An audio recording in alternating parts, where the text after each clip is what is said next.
Hello မင်္ဂလာကျွန်တော်စီတူဟင်းပါဗျကျွန်တော်တို့ဒီနေ့အုပ်စု FT ကအတင်းတိုင်းနှစ်ပွဲစီကန်လာပြီးတဲ့ချိန်ကျတော့တချို့အတင်းတွေကအုပ်စုတက်မယ်တချို့အတင်းတွေကအုပ်စုမတက်နိုင်ဘူးဆိုတာကို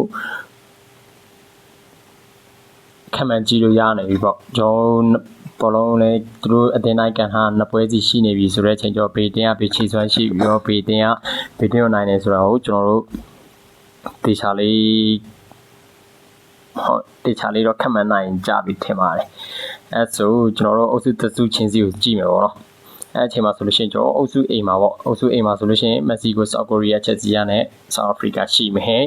ဆောက်အာဖရိကရှိမယ်ဆိုလို့ရှိရင်ကျွန်တော်မက္ကဆီကိုကတော့ရှင်းတယ်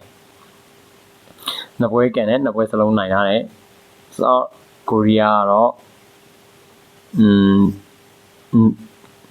နှစ်ပွဲကန်နဲ့တစ်ပွဲရှုံးတစ်ပွဲနိုင်အဲဆိုသုံးမဲရထားတဲ့ချက်စီယာနိုင်ငံကတော့နှစ်ပွဲကန်ထားတဲ့တစ်ပွဲရှုံးတစ်ပွဲတည်တမတ်ဆောက်အာဖရိကကလည်းတစ်ပွဲရှုံးတစ်ပွဲတည်တမတ်ကို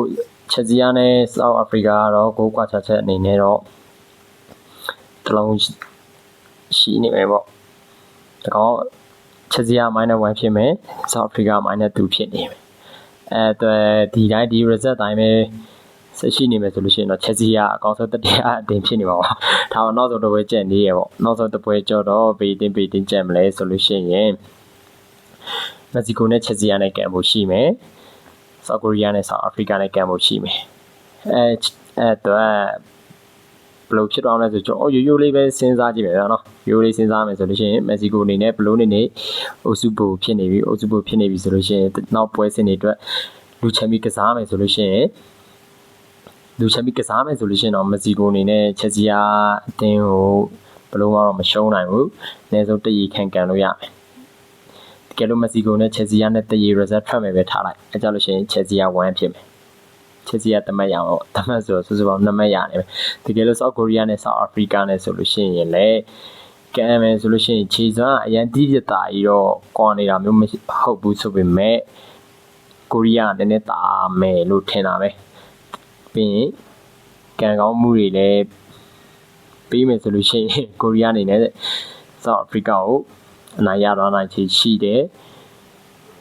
ဆောက်အာဖရိကအနေနဲ့လည်းကိုရီးယားကိုအနိုင်ကန်မယ်ဆိုလို့ရှိရင်ဒီမှရပါမယ်ဆိုလို့ရှိရင်အုပ်စုဒုတိယအနေနဲ့တက်လို့ရအောင်ပဲတကယ်လို့ကိုရီးယားကဆောက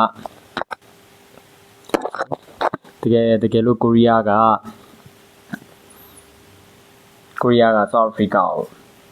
တီးကြမယ်ဆိုလို့ရှိရင်ကိုရီးယားဒီမှအုပ်စုဒုတိယဖြစ်မယ်ဆောက်အာဖရိကနိုင်မယ်ဆိုရင်ဆောက်အာဖရိကအုပ်စုဒုတိယရမယ်ဆောက်ကိုရီးယားနိုင်မယ်ဆိုလို့ရှိရင်ဆောက်ကိုရီးယားအုပ်စုဒုတိယရမယ်ဒါပေမဲ့6ကွာချချုပ်ကြည့်အောင်ပေါ့ကြည့်စရာမလိုတော့ဘူးဘာလို့လဲဆိုလို့ရှိရင်ဆောက်အာဖရိကဆောက်ကိုရီးယားနိုင်တော့လို့ရှိရင်ဆောက်အာဖရိက4မှတ်ဖြစ်တော့မယ်ကိုရီးယား3မှတ်ပဲရမယ်အဲ့လိုချင်းမျိုးမှာဆိုလို့ရှိရင်ကိုရီးယားအုပ်စုတတိယအကောင်းဆုံးအနေနဲ့တက်ခွင့်ရမယ်တကယ်လို့ဆောက်ကိုရီးယားနဲ့ဆောက်အာဖရိကနဲ့တည်ဖြစ်မယ်ဆိုလို့ရှိရင်ကိုရီးယားပဲတက်မယ်ချက်စီယာကလည်းမက္ကဆီကိုတည်သွားကန်ရမယ်ဆိုလို့ရှိရင်6ကွာချချက်တွေပြန်ကြည့်ရအောင်ဘလို့နေကိုရီးယားကအုပ်စုသူတို့အုပ်စုတွင်းထဲမှာခြေနေကောင်းတယ်အုပ်စုဘူမဟုတ်ဘူးဆိုလို့ရှိရင်တော့အုပ်စုဒုတိယအနေနဲ့တက်ရောက်ခွင့်ရှိမယ်ပေါ့တကယ်လို့အုပ်စုတတိယအနေနဲ့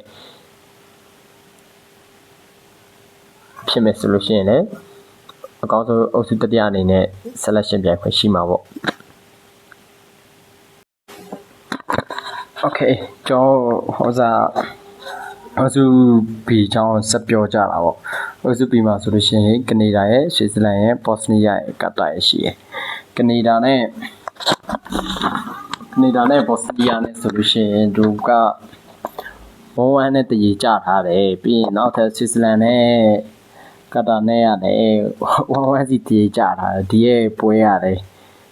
နည်းနည်းအစမ်းကြီးပဲဆိုပေမဲ့ပါကြံလဲဆိုလို့ရှိရင်ကနေဒါနဲ့ဆွစ်ဇာလန်နဲ့ပွဲကြံမယ်ကနေဒါနဲ့ဆွစ်ဇာလန်နဲ့ ပွဲကြံမယ်ဘော့စနီးယားနဲ့ကတာပွဲကြံမယ်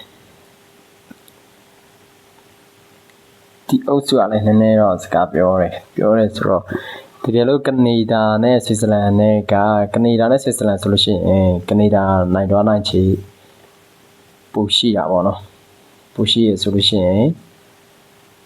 ကနေဒါနိုင်သွားပြီဆိုပါတော့ကနေဒါ9မှတ်ဖြစ်သွားမယ်ဆွစ်ဇာလန်4မှတ်က4မှတ်ဖြစ်သွားမယ်โอเคဘော့စနီးယားနဲ့ကာတာနဲ့ကကျန်နေရဘော့စနီးယားနဲ့ကာတာနဲ့ကန်တဲ့ချိန်ကြလို့ရှိရင်နှစ်တင်းစလုံးကချီညီရလို့ပြောရမယ်ပေါ့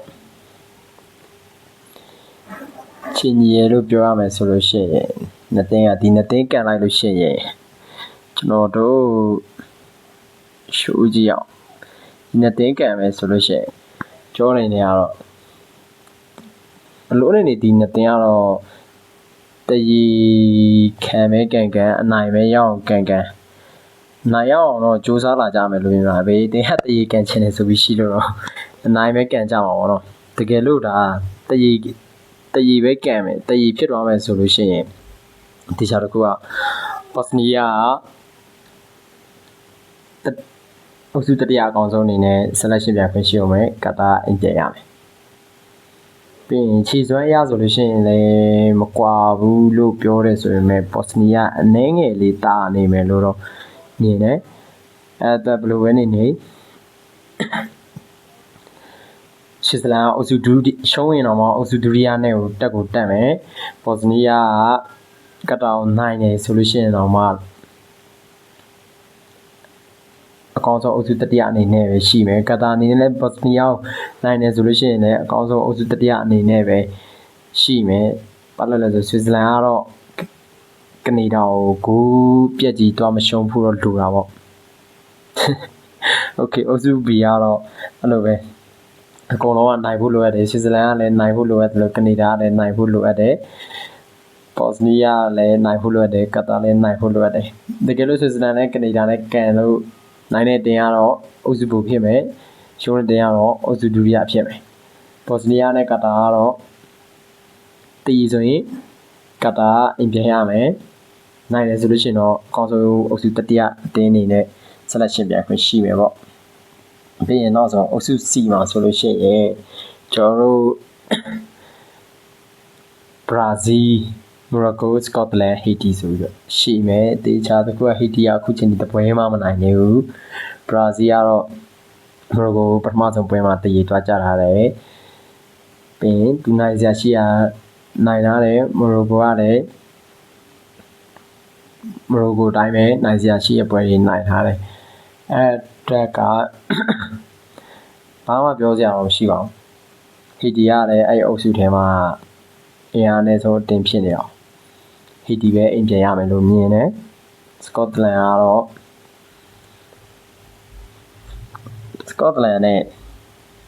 ဘရာဇီးနဲ့ကြံတာလေစကော့တလန်နဲ့ဘရာဇီးနဲ့ကြံတာဆိုတော့စကော့တလန်ကဘရာဇီးကိုဘယ်လိုမှတော့နိုင်စရာအကြောင်းတော့မရှိဘူးမိုရိုကိုကတော့ဟီတီကို easy နိုင်အဲ့တော့ဘရာဇီးကဘရာဇီးပဲမိုရိုကိုကလည်းမိုရိုကိုပဲဒါပေမဲ့ဂိုးကွာချက်တွေအနေနဲ့ဆိုလို့ရှိရင်ဘရာဇီးကအုပ်စုပထမဖြစ်မယ်မိုရိုကိုကတော့အုပ်စုဒုတိယအနေနဲ့တက်လာမယ်လို့မြင်တာတက်လာမယ်လို့ထင်တယ်။ဟုတ်လဲဆိုမိုရိုကိုနဲ့စကော့တလန်နဲ့ဆိုလို့ရှိရင်မိုရိုကိုကအများကြီးတာတယ်။ Okay ကျွန်တော်အုပ်စု D ကိုဆက်ပြောမယ်ဆိုလို့ရှိရင်ကျွန်တော်